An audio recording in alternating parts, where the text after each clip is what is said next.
Can you grab this backpack? Okay.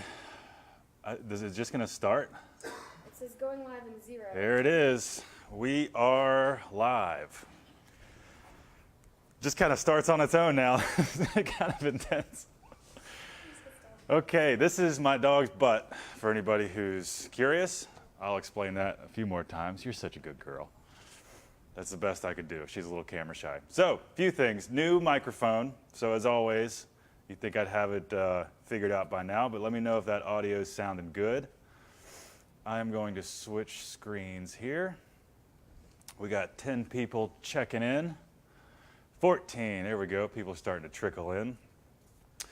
As you can tell, new setting this week. We are down in the shop, which for those of you who have seen the show should be a familiar set to you. We got the infamous Wall O tools behind me, most of which we honestly put there for aesthetic value. But we use some of these old tools every now and again. Some of the old draw knives and planes and this wheel of, or wall of wire wheels over here. But we are, as far as I can tell, live. So thanks again for tuning in. I have some cool things to go over today. First bit of news, obviously you can tell Grayson is not with me. That is because she needed to take her dog Joe to the vet for a little checkup. Joe's a sweet old family dog of hers. Hi, Stella. And getting up there in age, so she's just trying to make sure that Joe's staying healthy. So it's time for a checkup. And Stella's got to get situated. Oh, there you go. Face the camera. America wants to see you. Whoa. Okay, that's all we get. I can't see comments for some reason. We're good. Audio sounds good. Okay, great. So yeah, you got me today. I'm flying solo. So I'm going to jump into a few builds that we've done. I'm going to show you a cool cherry drop leaf table that we built. I'm going to show you one of the show builds we did a while ago, the Leaf Spring beam console.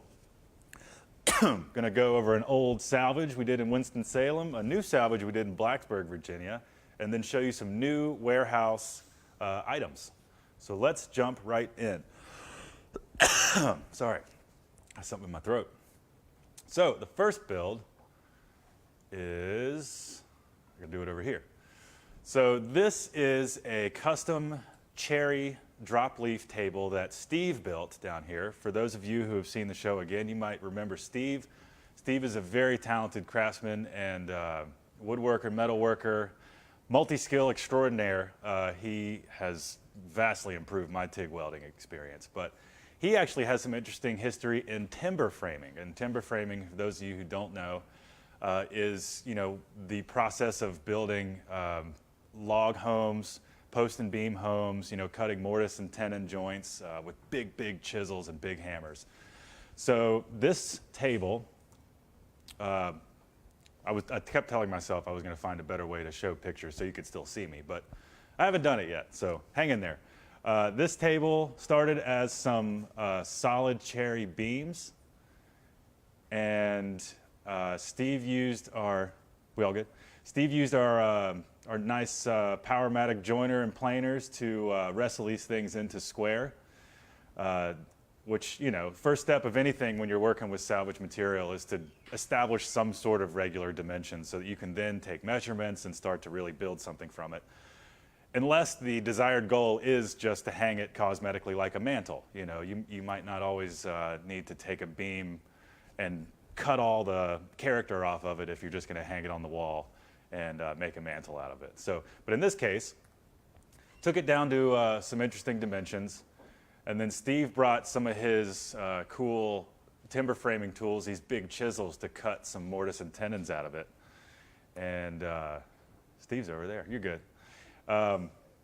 So, the first step was to make the pieces. Then we started clamping them and glue them together. These are a bunch of our, just about every Bessie clamp that we own was being used on that build. And then this is him checking the size of the mortise that he cut so that he could make the stretcher, cut the tenon on the stretcher. And then this is him assembling. So this is all cherry. This is all pieces made from raw beams that he dimensioned, took from rough to fine and started assembly. This was a custom build. So this is the base and the finish shop. The thing I loved about this build is that we weren't asked to put any stain on it. And I love that. I think we all love that because wood has a lot of awesome natural character. And while stains can look great, it's nice to just clear coat it and let the wood speak for itself. This cherry, for instance, had beautiful grain patterns, really cool color, and luckily the customer decided they wanted to keep that. And then he worked on some really fancy brass hardware. So this was a drop leaf table, and instead of the ends dropping down, the two leaves actually drop down lengthwise. And so these are the sliding locks underneath that he used to hold in place. And here's a shot of the bottom of the top. So you can see all the brass hardware that will lock the leaves in place and all the hinges that held it together. So this is a really cool build. Here's the final product. This is the table folded up, and this is the table with the leaves folded out. I mean, really classic design, super nice, super modern, but built traditionally with old chisels, mortise and tenon. Even the tenon of the stretcher here was locked into place with a wedged piece of wood. So it was really cool to see Steve do that in the traditional style. And like I said, he's had a lot of experience doing timber frame stuff. So it's nice to work around talented people. You learn a lot real fast, if you want to learn. And in my case, I do. So yeah, that was a cool build. That was another happy customer. So that's always nice to see. Now, the next build, and I don't see a stream of comments, by the way. So is anybody saying anything? Hello. Hello. I'm as far as the live broadcast goes, I'm kind of a one-man band as far as the tech. So usually it works out. Sorry, it's a little clunky, but you know what? I'm human, thankfully. Tennessee, Texas, Illinois. Tennessee, and Texas. Special hello from Grayson. You're slaying it, Tay. Heck yeah, Grayson. Here we go. I got the comment stream there. Grayson's checking in. So hey, Gray. Hopefully your dog Joe's doing just fine. I'm sure people have you in their thoughts. Paul said, "Where's Robert? Counting money somewhere, hopefully." But on to the next build. The next build was a show build. So this was a really fun build we did on the show. I can't remember the season off the top of my head, but somebody out there will, I'm sure, correct me or let me know what's going on. So this build was a console, and the idea was to build it out of a big beam and a piece of railroad rail and some truck leaf springs. If you didn't see the episode, stay with me because the final product is one of the coolest things we've ever built.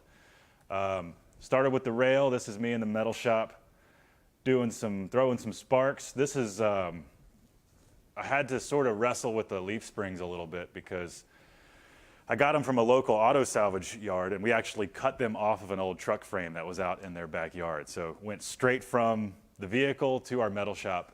And these particular leaf springs had sheets of plastic in between the layers of the leaf spring, which when you start getting it hot, it's going to melt and smoke and do all kinds of stuff. So I had to blow the individual leaves apart and then get rid of all the plastic in between the layers of the leaves and then sandwich them all back together so that it kept the look of the leaf spring and then weld them up. Obviously, we don't want the table to be springy.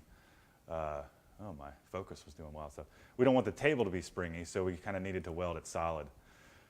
Grayson actually got in on this build. This is her using our Makita wire wheel hog. The thing's awesome. It's just a big, it's like a belt sander, but it's just a big wire cylinder. And that's really helpful when you're doing beams like this because we like to keep the original feel and look and texture of the beam, but we want to make sure we get all the dirt and dust and grime out from all the nooks and crannies of the beam.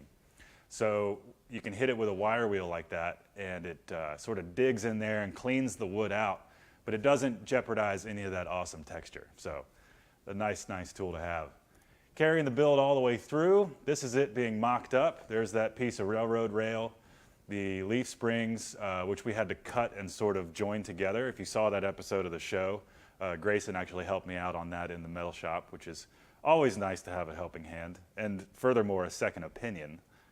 And I mean, this is basically, this one went together real quick, and you see the pieces on the side, those were added to keep it from, well, keep the springs from being themselves, really. You know, building a table made out of springs is going to be springy, because that's what they do. So we had to sort of mitigate that while not interfering with that cool look, you know, sort of the crossed swords look there. And then this is a shot I thought was cool. This is Parker, one of our fabricators. He was doing some welding in what looked like church clothes, which is totally safe, you know.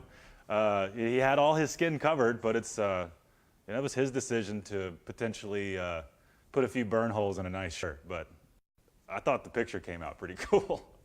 So you guys give Parker a little crap for that. My friend Riley from British Columbia is on. What's up, Riley? Good to see you here. This is our brand, and then here's the finished product. So this was a really cool build. Real simple, went together pretty quick, made for a good episode. And the cool part is we've got one for sale right now on our website. So go to shop.blackdogsalvage.com and just go in the search bar and type in beam console, and it'll be the first thing that comes up. The base is a little bit different, but the theme is exactly the same. Big beam up top, leaf springs, railroad rail on the bottom. Really, really cool build. And if you watch the episode and buy the piece, you can have a cool little bit of connection there. You can see how we made it and enjoy it every day in your house. So check that out. So yeah, those are some builds I thought would be cool to feature. Doesn't look like anybody's got any questions or anything, but hopefully you guys are digging it. I know I'm flying solo here, so this is new territory for me, so hopefully I'm keeping it interesting. Got a question from Jennifer Schultz. When does your new season start? The new season of Salvage Dogs, which will be season 10, we've been told will start early spring. And I'm not being vague intentionally, that's all we know. Which, considering we're a little more than halfway through filming season 10, like half of it honestly hasn't happened yet, that's a pretty quick turnaround. So not only is Dad and Grayson scrambling to, not scrambling, but we are trying to hustle as far as getting salvage jobs. And the production company, Trailblazer Studios, is ready to pull the trigger whenever we are. So we need to come up with some more builds and some more salvages. You know, why not? If you have any ideas for builds we should do, throw them in the comments. Love to hear from you.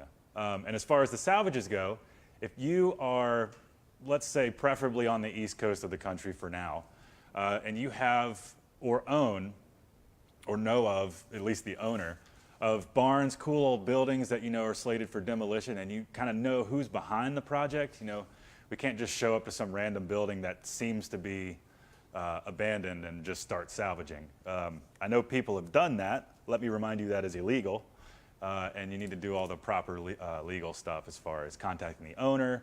If there's a historical society involved, you need to talk to them, and you need to, as far as the business side, you need to work it out with the owner and make sure that what you're salvaging has been agreed upon. But if anybody's got any leads on salvages, send them to salvage@blackdogsalvage.com. That goes straight to Grayson, as she is a great mediator for that inbox, and she reaches out to just about everybody and responds, and then shoots them up the stream to Dad, Robert, and David, our GM, and we make some decisions from there. So we love the salvage community, and we would love to hear from you if there's some good stuff. We need more salvage. Season 10 is not done yet. So, speaking of salvage, I've got two cool salvage jobs to show you. One is from a few years ago in Winston-Salem, and that was what we have internally called the Robert Byrd House. And a little bit of history on this one. Robert Byrd was I think the term we were using was designer for the stars in California. He was a famous architect and builder, and he did a lot of like storybook houses. Storybooks are, low roofs, sort of fanciful designs, curves, and odd angles, think Neverland type deal, you know, elf houses. I don't know. It's a cool theme. But this house was beautiful. It was in Winston-Salem. And if this is queued up properly, bam, all right, we start on a chandelier. But the interior and exterior of this house was pretty wild. This was, I think it was built in the 70s. So somebody in North Carolina contracted this California architect, Robert Byrd, to build them a house. Pretty fancy house. Real over the top, everything inside. Like this is the staircase, for instance. I wonder if I can get out. I can go over here. There we go. This is the staircase in that house. All stone, handmade stone. It's actually hollow underneath, so it was a fully supported stone staircase. It probably had some steel frames inside. And this was the handrail, all handmade for this specific staircase. I wouldn't be surprised if it was actually made on site. But that was a brass cap on that, and it was all forged steel curves that made that up. So we salvaged that. I believe it's still at the warehouse. Don't quote me on that, but definitely this is a good time to mention that our website, shop.blackdogsalvage.com, has a As Seen on Salvage Dogs section. For those of you who have seen the show, that's pretty self-explanatory, but for those of you who have not seen our television show, basically it was the easiest way we could come up with to catalog all of our salvage jobs and make them searchable in some sort of organized format. So go to shop.blackdogsalvage.com and click on As Seen on Salvage Dogs, and you will find the Robert Byrd house, as we call this, and you can see everything that we've got still available from that. This chandelier actually just sold. This is the grape chandelier. This is all glass. Glass grapes, glass leaves. Pretty wild. It was very heavy. It took our entire crew to salvage it without breaking it. It had hung in our marketplace for a while. And then we sold it 6 months ago or so to a vineyard. Fittingly. So perfect application. Honestly, when we salvaged it, we knew it was a niche product, and we knew it was going to have to go to somebody like that.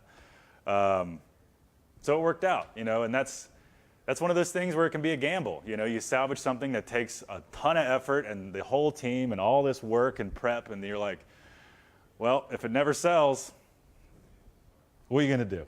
You know, but luckily this found a home, and pretty excited about that.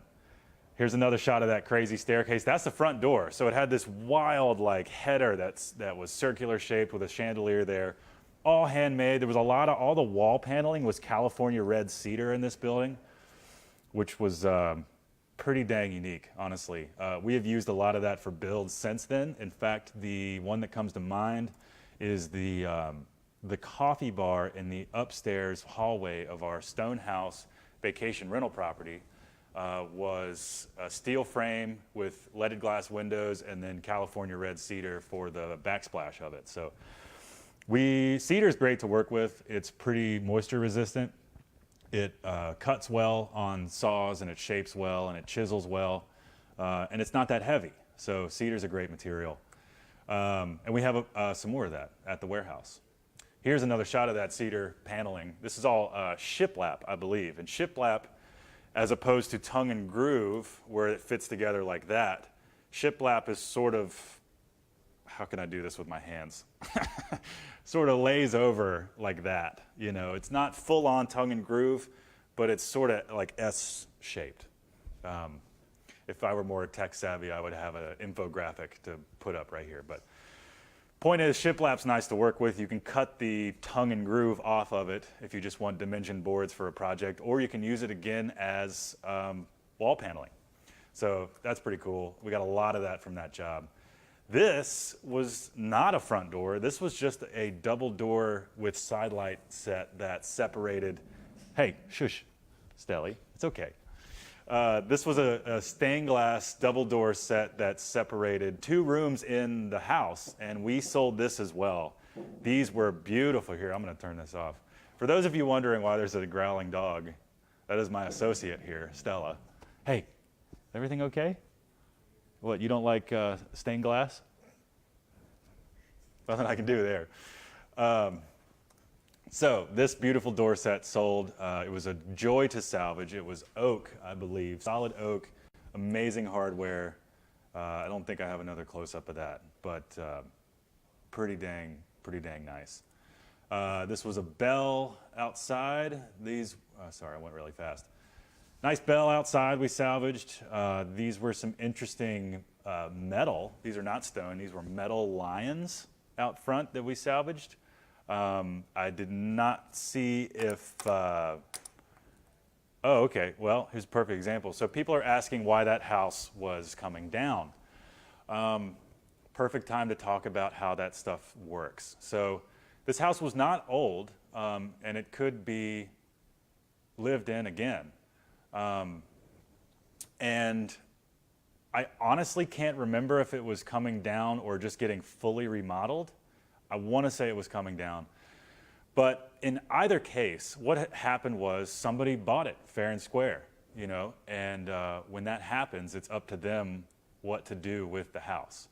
So at that point, whether it's coming down or being just gutted and renovated, that's, you know, out of our control. It's happening anyway.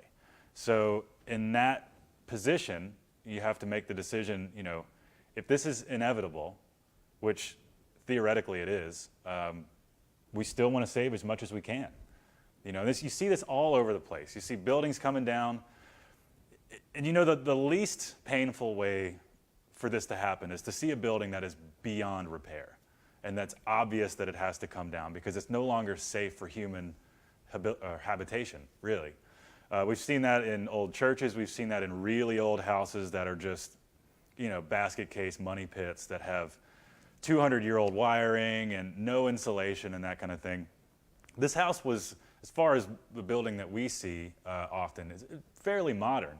But again, it was bought by somebody and the changes were being made to it fair and square because they bought the property. And so we did, you know, luckily they called us and we made the connection there.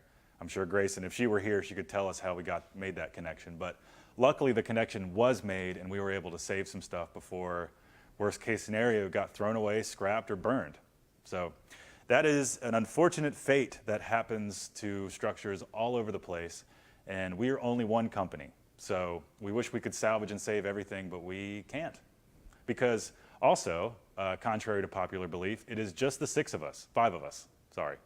Unless Maui Dave's with us, then that's 6. But it's just the 5 of us. We don't often hire crew to come in after us. We do our, you know, famous TV portion, and then a crew comes in. No, whether the cameras are rolling or not, we are the only crew that's doing the salvaging. Sometimes we hire help. Sometimes we bring other people from Black Dog in to help us make it happen. But what you see is what you get. So while we wish we could save everything, we cannot.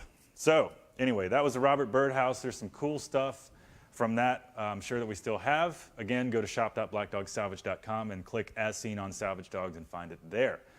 Now, recently, and I say recently, last fall, I believe, we salvaged a log barn in Blacksburg, Virginia.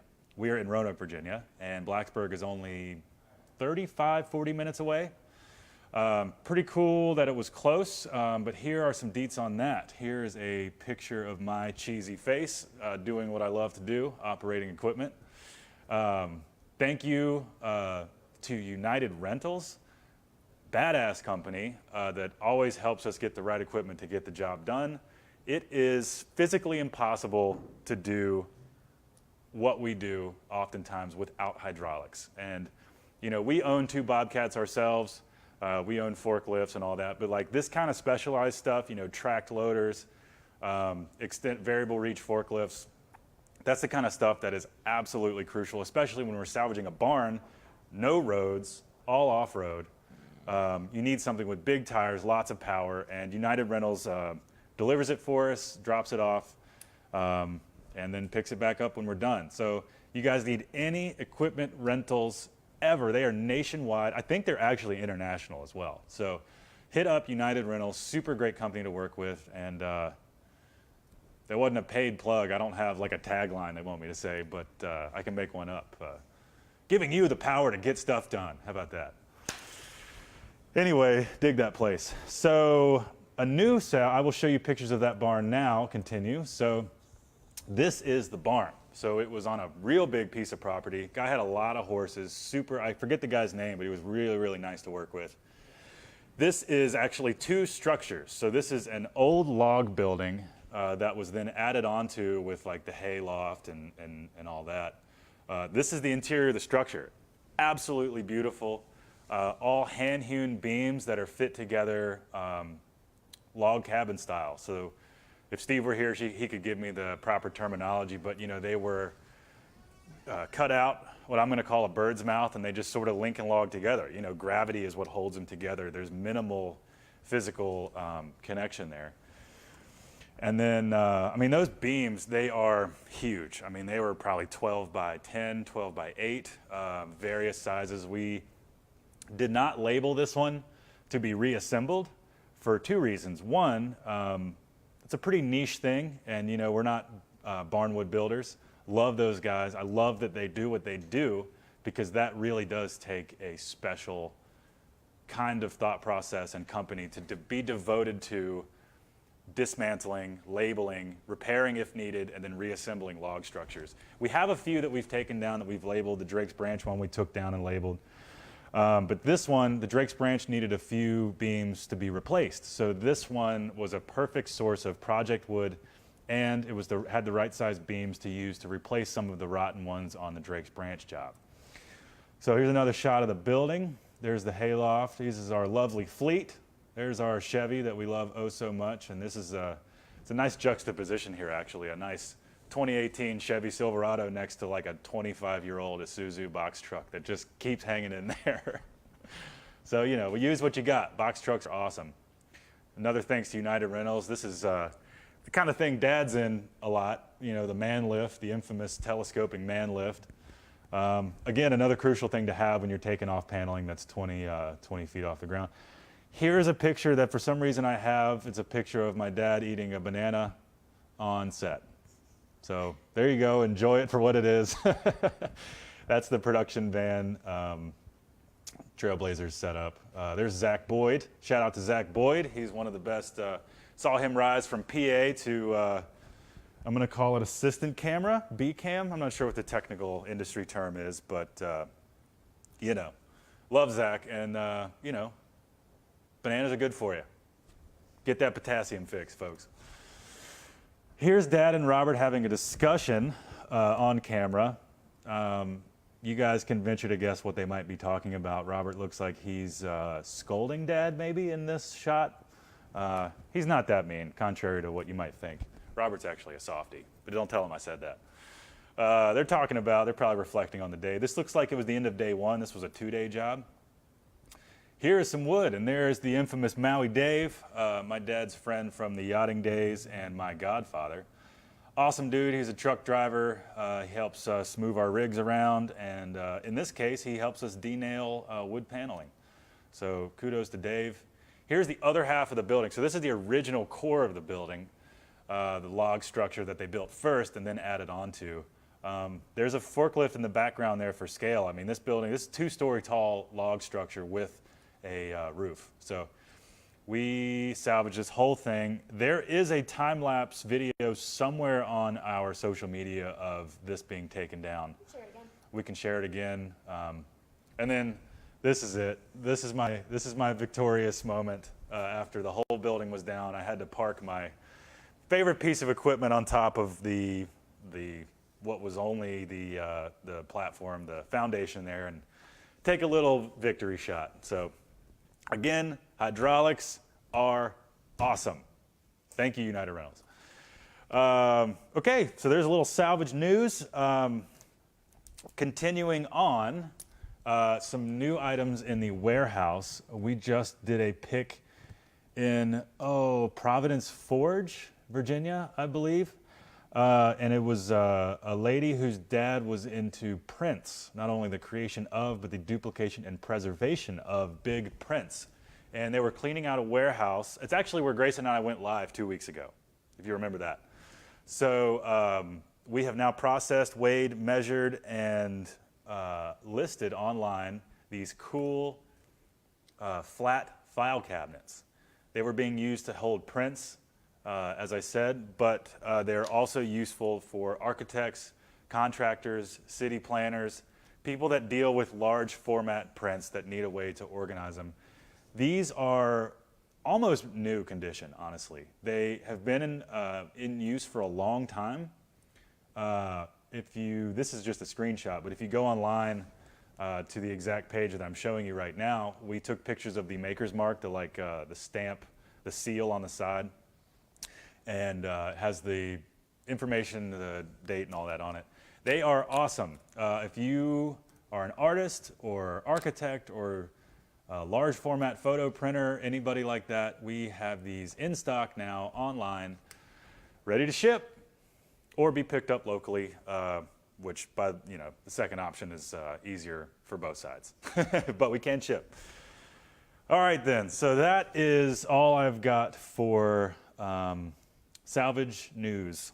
So again, shop.blackdogsalvage.com, type in beam console to see the beam console that I showed you earlier. Not that one, oh gosh, that one. blackdogsalvage.com/custom-design if you have a custom design that you have been thinking of, like this, like this cherry table. This was a design that somebody came to us and said, I think this was a limited space scenario where they wanted a nice big dining room table, but they wanted it to fold up so they could conserve some space in their dining room. Perfect example of, I have a design, here are my unknowns, here are my problems. You guys build custom furniture, you guys being Black Dog Salvage, and help me figure it out. So we can walk you through every step of the process. We can help you pick out the material, go over the design, and then obviously build it, and there you go. So blackdogsalvage.com/custom-design for a little bit of info on that. Careful, Stella. And then obviously shop.blackdogsalvage.com for As Seen on Salvage Dogs. You can go through all the episodes and see all the stuff that we still have for sale. All right, so shifting gears a little bit, we have got some news about some goings on around Black Dog's main headquarters, which we call BDS 1. 902 13th Street Southwest, Roanoke, Virginia, 24016. That's just after 14 years of this is our address. February 9th, that is a Saturday, this coming Saturday at Black Dog Salvage. We have a few things going on. We have the Angels of Assisi, which is a no-kill shelter here in town. They, all animals, I think, at least dogs and cats. They're coming by here, Black Dog, Saturday, and bringing a bunch of animals. They're bringing a bunch of dogs, a bunch of cats, and they'll be walking them around. So come mingle with some rescues. Amazing thing that they were doing. This dog right here was brought into my life because of a company like Angels of Assisi. In fact, it was the SPCA. But there are so many dogs out there that need rescuing, and all animals for that matter. And even if you don't come and adopt on Saturday, at least come and show up, pet some dogs, show them a good time, feed them something. Maybe they're not allowed, but I won't tell. So that's fun. While that's going on, same day, Saturday, February 9th, Girl Scout cookies will be for sale here. So come on and get your guilty pleasure satisfied. Get some, what are some good flavors out there? We got some Thin mints. Thin mints. You got the, give me some more. Tagalongs. Oh, those are, yeah. And then, what are the coconut ones? Those are so good. Circle ones. Yeah, they're like donuts. They look like the Keebler Elf cookies, but they got coconut and chocolate on the bottom. I don't know. Come get all that good stuff. I'm a good lemon head. There's Lemon heads. I like the lemon ones a lot. Black Dog, Saturday, February 9th, Girl Scout cookies, Angels of Assisi, and Black Snake Meadery. Mead, as I understand it, is honey wine. It's good stuff. They are a local company, Black Snake Meadery, local bees as well, and their mead is pretty awesome. I mean, it's like wine. It's pretty potent, so come get some. It's good stuff. All that'll be happening Saturday, February 9th, so come check that out. Now, we are selling tickets. You can pre-order tickets for a cool event happening at the Taubman Museum of Art here in Roanoke. Real quick, the guy's name is John Plaschel. Sorry, I murdered that. But Plaschal. He is a writer, and he wrote a book called, I believe, Abandoned Virginia. Beautifully Broken Virginia. He is giving a speech at the Taubman, and along with that speech, the ticket will get you a meet and greet with my father, Mike Whiteside, star of Salvage Dogs, all happening in April. Not sure of the date yet. But you can pre-order tickets online on our Facebook page. We have Right? a Facebook event. We have a Facebook event. That's how it works. So And find that it's event Sunday the 28th. Sunday the 28th, April 28th. Sorry for that loss. Anyway, by the way, if you're still here on this live stream, I love you. I'm flying solo. It's just me and the dog down here in the shop, trying to stay on brand but read some messages and all that. I'm getting to questions very soon, so this is the good part. Well, quick shout out, thanks to Denise Beal with Samoas. Oh, Samoas. Right. Thanks, Denise. Samoas. Those things are awesome. So, Sue loves seeing Stella on the show. Stella, what do you say? She is stoked to be here. Also, Salvage Dogs Marathon on the DIY channel, our lovely home on television. Today, right now, actually, from 12 to 7. So I'm glad you're here. Maybe that's why some of you aren't here, is because you're watching Salvage Dogs. I'm sure that's the only other thing you're doing right now. But when you get home, say you get home at 5, there's still 2 more hours of Salvage Dogs on the DIY network. 2 hours, as you know, is 4 episodes of our show. So I don't know what episodes are showing, but get in there. Okay. One more piece of news is that Heartland Salvage, the company that we partnered with in Greencastle, Pennsylvania, we did a big house salvage up there. They're an awesome salvage company. Mother-daughter team are the faces of that. We partnered with them for the Lava Rock Estate. Janet and Tracy, shout out to you girls. You guys are awesome. Really fun working with you. They are closing their doors. So for now, at least as far as we know, and liquidating. So they're having a huge sale. If you're up in Pennsylvania and you're looking for salvage, they're having a huge sale Friday, February 8th from 8 a.m. to 3 p.m. This Friday. Yeah, today's the 6th, so 2 days. Facebook page, just Heartland Salvage Facebook, you can find them, and they're located in Harleysville, Pennsylvania. So trying to do good by fellow salvagers. You know, it's a tough job, and there's not a whole lot of people doing it. So when something like this happens, we're sad to see them go, but help them go out with a bang. Go support their last sale if you're out that way. So that's it for that. Now,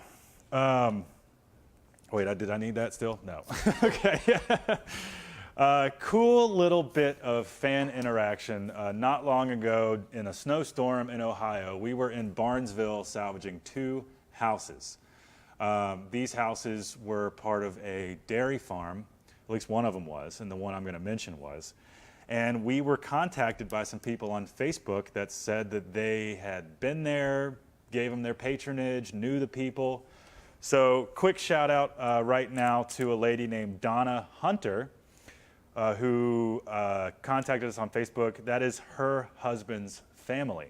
And what I'm talking about is this house. I will throw it up on the old screen. There's a shot of our snow salvage adventure. This was the front entryway, front side of the house. Dairy farm, Barnesville, Ohio. Really cool stuff. They also did sausages, I believe. Tina Greenwood reached out and says that she had 4-H meetings there as a kid. Pretty cool. Marilyn Crone said, my father, Nathan Bailey, lived in this house, lived in this home when he was young and through his older years. And she added, I believe my great-grandfather lived there and made their own Jersey butter and sausage. I still have some boxes they sold the sausage in. That'd be pretty cool. If you could comment on this and show us some pictures, that'd be rad. A lot got lost when the barn burned down in the early 90s. This was not the barn, this was the house, but there was a barn, I'm assuming, on property. And then Jane Gregg said, Marilyn is correct. I am also a great-granddaughter of Lindley Patterson Bailey, known as LP. My dad was the last Bailey to farm there, and I grew up in the house along with my 2 sisters, dad and mother. LP and his children ran the farm, which is 250 acres. Milked cows, had a slaughterhouse, smokehouse, chicken house, probably some other houses. The brick part of the house was originally built in 1825, purchased from the farm in 1888, and then they added the wood part in the 1890s. So again, here is that house. It will be featured in an episode coming up in season 10.